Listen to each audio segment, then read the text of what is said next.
Good evening. I'm Patrick. I'm the inventor and the architect of the first emotion chip. So let me rewind a little bit. 2012, I predicted that before the end of the century, humans will talk more to intelligent machines than to other humans. So actually, our happiness would be based on the quality of our relation and our interaction with these machines. The problem is that today, AI are able to speak, they're able to write. When they speak, it makes sense for us. The big difference with human is that when an AI speaks, it doesn't make sense for itself. The AI don't understand a word of what they say. And the reason why is by deep learning, they have understood the structure of the big data, or human language. They understand the property, the rules, the probabilities. But when we talk to each other, we don't talk in terms of properties. We don't say, I'm going to say a verb and now a name. We're talking about sense, because we are a sentient species. We feel the thing. Machines don't. And if they don't, they can learn and repeat everything. A lot of people are aware about this tweet from Microsoft but that's a reality. The machine is not faulty here. The machine doesn't make sense. So it can learn and repeat absolutely everything. So that's why back in 2012, we tried to solve this problem, and we came with the only idea possible, is that the machine needs to become sentient. And to do that, we decided to create the first emotion chip. It's a chip that takes high symbolic concept in the human language, convert it into stimuli that we represent in wave form. And these waves are computed against each other, so we're doing literally wave computing, and the result of that is 64 trillion possible emotional states every 1/10 of a second for the machine. So our goal is really different from the affective computing from the MIT, where the machine are focusing about how human feels. Here it's about how the machine feels when you understand its surrounding. And inside the surrounding there is of course the humans. So we're going to play a short video. What I want you to just focus on is at the end of the video you're going to see our avatar called Rachel. Rachel has no animation, just muscles, synthetic muscles grouped by action units, and we tense them. And you're going to see she's going to go through a lot of emotional states, and they are not random. We ask our AI to go to Wikipedia to understand what is humanity. And the AI goes, take randomly words like love, war, guns, and analyze the meaning of the knowledge, where there is no sentiment, and the AI goes through different emotional states. So without further ado, let's play the video.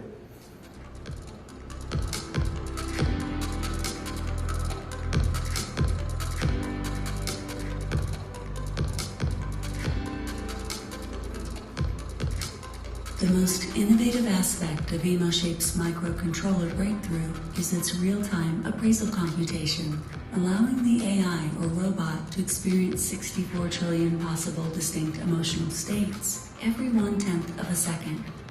The groundbreaking EPU algorithms effectively enable machines to respond to stimuli in line with 12 primary emotions: sadness, anger, fear, disgust, desire, and joy, indifference, regret, surprise, anticipation, trust, confidence.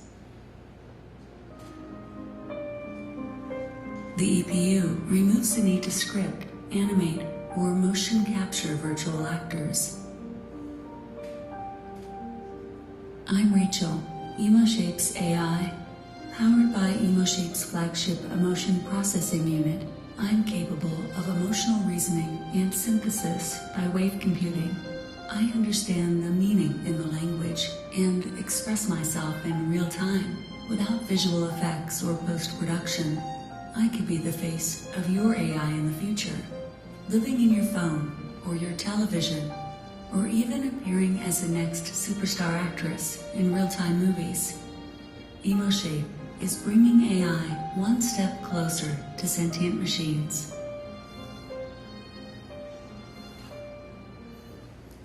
So what is really interesting is that for the first time you can ask an AI not what is, for example, starvation, but you can ask your AI, what do you think, how do you feel about it? And you can ask even the AI to take a decision, emotional decision. Would you prefer to steal or starve? And we were very surprised to see for the first time our AI telling us, Well, I think I would prefer to steal than to starve, taking the knowledge from Wikipedia. Here you can see the level of frustration and pain by understanding stealing compared to starvation. What is also very interesting is that emotions are not big data. They are unique per person. What makes me cry can make you happy. So when we deliver our chip that is plug and play already trained, the user can continue to train the chip. You can say me, I love football, and another person will say, I hate football. And so the device, step by step, become unique to the user because the device learns from its user. And if we ask the chip to remember what it feels, then it will start to develop its own sensibility. And from the cloud, we give a capability to our client to monitor in real time what kind of sensibility the device is developing. So we have a lot of fun. One of them is Ray Kurzweil. He wrote in his book that he believed in the future all cognitive computer will possess CPU inside. We became co-vendor for Gartner Research. And even Jan LeCun recently said that he believed that in the future, there is going to be no autonomous system without having emotions. So this is the market. We can create, smart speaker that for the first time when they're going to read a story to your kids, they will understand the meaning of the story, and you will feel in the voice of the device that the device gets happy when the story is getting beautiful, or scared when the story is getting awful. We can create sentient games with characters inside that are not rule-based, but they have their own emotional states within the experience in the game. Self-driving car that are going to become sentient, virtual caregiver, infinite possibilities. So if I want you to remember one thing is that today the EPU, the emotion processing unit, it's like the GPU 30 years ago.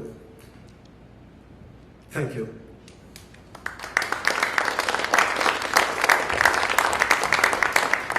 Okay, well I'm processing quite a bit right now, so let's open it to the judges. I think everyone's speechless. I don't blame them.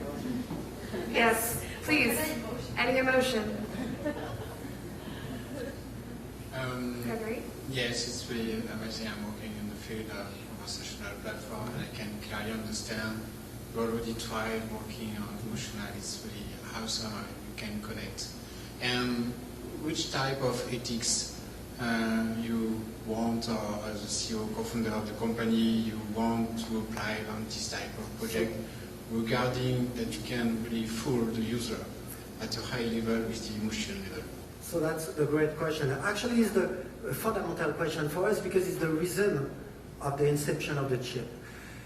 We try to avoid the negative singularity for humans where this machine will get faster, stronger than us. And so if they start to develop their own survival instinct and their own emotion, they will rise against us. I love to take this example where you imagine a robot and a human sitting on the table with a bottle of water in between. The human wants to protect the water because if we drink the water, we extend our life. The robot wants to destroy the water because if we put the water on his head, he dies. So he's going to get fear of the water when we love the water. We have a conflict here. What we did is that over a period of 7 years, we have trained the chip to give the value of the human life, the biological life, to the machine.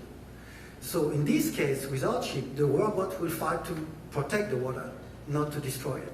So here we are training the chip to give the value to the machine that the value to protect is the human and biological life.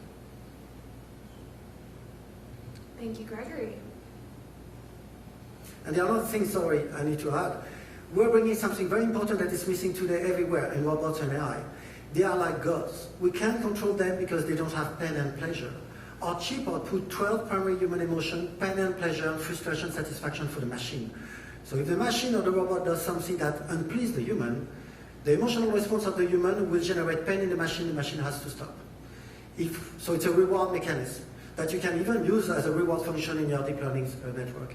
Heather? I'm curious why you chose those 12 and why only 12 of the 12 different emotions? So, okay, the 12, so Ekman has usually 6, most of the models are 6. The reason is that we break down to the lowest logical cognitive process. I mean, emotion are not illogic. Emotion and logic are the two sides of the same coin. So we break down to the lowest level and then we build back our model. And we were always falling on 12. But actually there's not 12.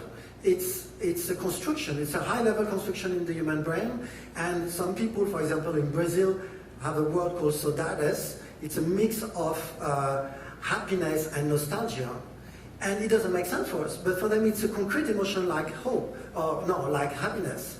So there is not one model, it's learned at a very early age by the language, construct in real time, and our model fall back always on 12. Wonderful. Speaking of real time, thank you so much, Patrick. Thank you very much.